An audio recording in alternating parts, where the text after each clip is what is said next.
जितने बड़े तीर्थस्थल हैं, इसमें कोई संदेह नहीं है कि वो सभी के सभी बुद्ध विहार थे। आपने देखा कि जब उत्खनन हो रहा था अयोध्या में,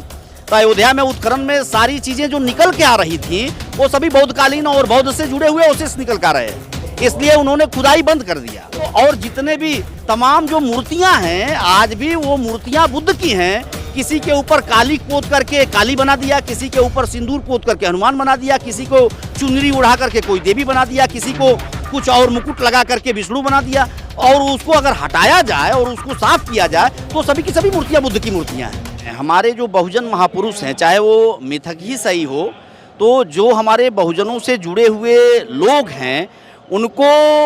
ब्राह्मणवादियों ने उनका ब्राह्मणीकरण करने का काम किया। जैसे मैं कृष्ण को भी मानता हूं कि कृष्ण का ब्राह्मणीकरण कर दिया गया, और कृष्ण इस देश के मूल निवासियों के नायक थे, महिषासुर इस देश के मूल निवासियों के नायक थे, रावण इस देश के मूल निवासियों के नायक थे। जिनको हमने असुर कहा, राक्षस कहा, दानव कहा, वो सभी इस देश के मूल निवासियों के महानायक थे। और उसी तरीके से कृष्ण भी इस देश के मूल निवासियों के महानायक थे। और कृष्ण का इन्होंने ब्राह्मणी, जैसे दो चीज़ें हुई। आज बाबा साहब अम्बेडकर हैं, जैसे दूसरे लोग हैं, उन दूसरे लोगों को किसी को घोड़ी पर चढ़ने के लिए मार दिया जाता है, किसी को मूंछ रखने के लिए मार दिया जाता है, लेकिन वहीं बाबा साहब अम्बेडकर के प्रभाव को जब ये कम नहीं कर पाए तो बाबा साहब अम्बेडकर का भी भगवाकरण आज की तारीख में शुरू हो गया है। उसी तरीके से कृष्ण का प्रभाव जब बहुजनों के अंदर से नहीं मिटा पाए, कृष्ण का लगातार चरित्र हरण करने के बाद भी, तो कृष्ण का इन्होंने ब्राह्मणीकरण कर दिया। जबकि ऋग्वेद में कृष्ण के बारे में, जो आर्यों का मूल ग्रंथ है वो ऋग्वेद है, और ऋग्वेद में कृष्ण को, ऋग्वेद के अंदर इन्होंने लिखा है कि कृष्ण एक राक्षस था, और कृष्ण का अंशुमती नदी, जमुना नदी के किनारे गुफा से निकाल करके इंद्र ने वध करने का काम किया। कृष्ण की गायों को छीन लिया और कृष्ण की गर्भवती पत्नियों की हत्या कर दिया इंद्र ने, ऐसा ऋग्वेद में लिखा है। तो ऋग्वेद इनका मूल ग्रंथ है, और जिसको पढ़ने पर, जिसको सुनने पर कान में रांगा डाल दिया जाता था पिघलाकर, हाथ काट लिया जाता था, सुनने पर बोलने पर जीभ काट लिया जाता था। तो इनके जो वेद हैं, जो इनका मूल ग्रंथ है, उस मूल ग्रंथ में कृष्ण का जो वास्तविक चरित्र है कि वो राक्षस थे, असुर थे, इस देश के मूल निवासियों के नायक थे, उसको इन्होंने ऋग्वेद के अंदर लिखने का काम किया है। मैंने उसी को बेस बना करके और ये लिखा है कि कृष्ण जो है इस देश के मूल निवासियों के महानायक थे। जिसको हम, जैसे आज हम जिनको मूल निवासी कह रहे हैं, जिनको हम बहुजन कह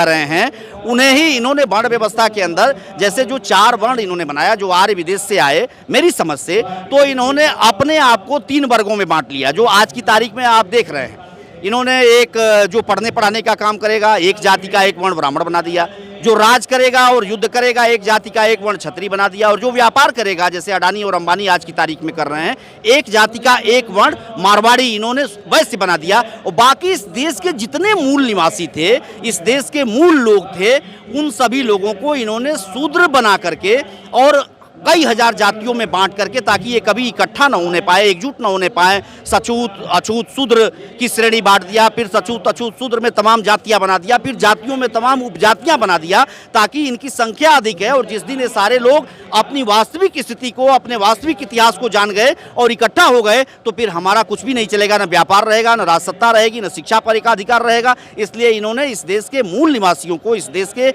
आदिवासियों को, आदि निवासियों को इन्होंने शूद्र कहा और शूद्र बना करके इस देश के कई हजार जातियों में बांटने का काम किया। ऐसा मेरी अपनी सोच है। मोहन भागवत जी का बयान आया कि हमको जो है शिवलिंग और ऐसे तमाम चीज़ें जो हम मस्जिद में ढूंढ रहे हैं, हाँ, इस पर उनका बयान उन लोगों के खिलाफ आया। हम तो वो समझ रहे हैं जितने बड़े तीर्थस्थल हैं, इसमें कोई संदेह नहीं है कि वो सभी के सभी बुद्ध विहार थे। आपने देखा कि जब उत्खनन हो रहा था अयोध्या में, तो अयोध्या में उत्खनन में सारी चीज़ें जो निकल के आ रही थी वो सभी बौद्धकालीन और बौद्ध से जुड़े हुए अवशेष निकल के आ रहे हैं, इसलिए उन्होंने खुदाई बंद कर दिया। तो इस देश के अंदर जहाँ भी ये तो तमाम चीज़ें आ रही हैं कि जहाँ भी आप किसी मंदिर को या किसी ऐसे स्थल को जब आप खोदेंगे तो वहाँ से बुद्ध ही निकल कर आएंगे, क्योंकि ये देश तो बुद्ध का देश है। और ये तो जबरिया आपने देखा, पुष्यमित्र सुंग ने स्वर्ण मुद्राएं दे करके और इस देश से बौद्ध भिक्षुओं का सर कलम कराया, बौद्ध मत को मानने वाले लोगों को मरवाने का काम किया। तो और जितने भी तमाम जो मूर्तियां हैं, आज भी वो मूर्तियां बुद्ध की हैं। किसी के ऊपर काली पोत करके काली बना दिया, किसी के ऊपर सिंदूर पोत करके हनुमान बना दिया, किसी को चुनरी उड़ा करके कोई देवी बना दिया, किसी को कुछ और मुकुट लगा करके विष्णु बना दिया। और उसको अगर हटाया जाए और उसको साफ किया जाए तो सभी की सभी मूर्तियां बुद्ध की मूर्तियां हैं। हमारे देश के जो बहुजन हैं उनको भाग्य और भगवान में हजारों वर्ष से उलझा कर रखा गया। उनको भाग्यवादी बनाया गया, उनको भगवानवादी बनाया गया और उनको कहा गया कि आप अगर गरीब है तो ये आपका प्रारब्ध है, अगर आप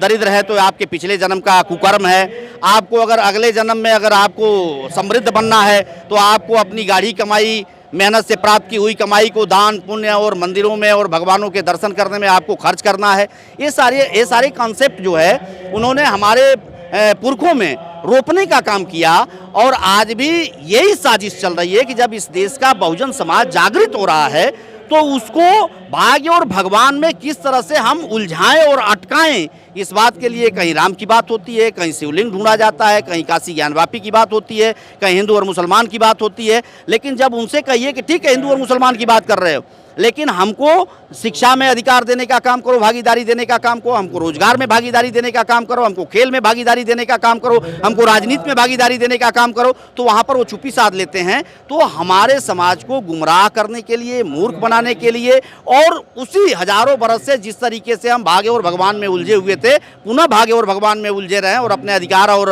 अपने उसकी बात न करें, भागीदारी की बात न करें, इस बात के लिए वो शिवलिंग और राम और तमाम ऐसे मुद्दों को उठाएंगे जो नाकामयाबी हो रहे हैं। जागेगा जिनको हजारों बरस से हम गुलाम बना रखे हैं, जिनसे शिक्षा का अधिकार, सबसे बड़ी बात तो जागने के लिए शिक्षित होना जरूरी है और शिक्षित ही नहीं होने दिया, शिक्षा ही छीन लिया था। तो हमको जानवर की तरह शिक्षा जो है वो आदमी को जानवर बना देती है। तो हजारों बरस से तो हमको जानवर बना के रखा गया। अब आज़ादी के बाद, अंग्रेजों के आने के बाद थोड़ी संख्या हुई, आज़ादी के बाद बड़ी संख्या में हमारा जो बहुजन समाज है वो शिक्षित हो रहा है। और मैं समझता हूँ कि जिस दिन शिक्षित होने का मतलब हाई स्कूल इंटर पास करना नहीं है, जब तक उच्च शिक्षा नहीं प्राप्त करेगा, जब तक वो अपने पुराने इतिहास को नहीं जानेगा, तब तक उसके शिक्षित होने का कोई मतलब नहीं है। तो आज बड़े पैमाने पर जो JNU में, DU में, इलाहाबाद यूनिवर्सिटी में, लखनऊ यूनिवर्सिटी में या देश के विभिन्न यूनिवर्सिटीज़ में जो हमारे बच्चे पढ़ रहे हैं, जो नई पीढ़ी हमारी पढ़ रही है, वो जागृत हो रही है और इन चीज़ों को समझ रही है कि हमको इस देश के बहुजनों को क्या करना है। की भावना है जो समता बुद्ध विहार जैसे हम यहाँ खड़े हैं, तो जो समता का कॉन्सेप्ट है वो समता का कॉन्सेप्ट तभी होगा जो इन्होंने शूद्र बना करके इस देश के आदि निवासियों को हजारों जातियों में बांट करके और एक दूसरे के प्रति घृणा कि आप छोटे हैं हम बड़े हैं, आप नीच हैं हम ऊंच हैं, इस देश के बहुजनों के अंदर ही इस तरह का जो कॉन्सेप्ट इन्होंने पैदा किया, उसका उपाय बहुजन महापुरुषों को अपने जीवन में उतारना, बहुजन महापुरुषों को अपने सारे कार्यक्रमों में बहुजन महापुरुषों को ही स्थान देना और अंतर्जातीय शादियां करना, यही एकमात्र विकल्प है इस देश में बहुजनवाद को स्थापित करने का। क्या ब्राह्मणों के हाथ से अब शादी नहीं हो रही सर आगे आने वाले समय में? ज्यों-ज्यों हमारा समाज जगेगा और ज्यों-ज्यों शिक्षित होगा, वो मैं समझता हूँ कि पुरोहितवाद से अलग होने का काम करेगा।